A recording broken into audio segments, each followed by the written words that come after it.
Hello and welcome back to our channel. So today in this video we will be discussing about how to redeem gift code in Oculus app.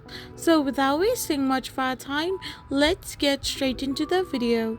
So first and foremost, to redeem gift code in Oculus app, all you need to do is simply tap open the app itself. So once you have opened the app, simply tap on the hamburger like icon, which is the menu option.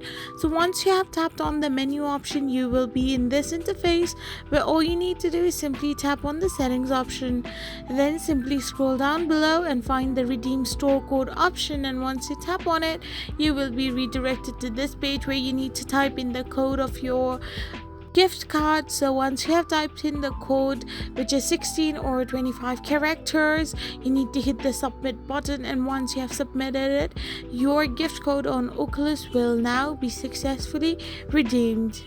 I hope you found this video helpful, so don't forget to hit that subscribe button and do give us a thumbs up. We will be back again with these informative videos. Thank you for watching.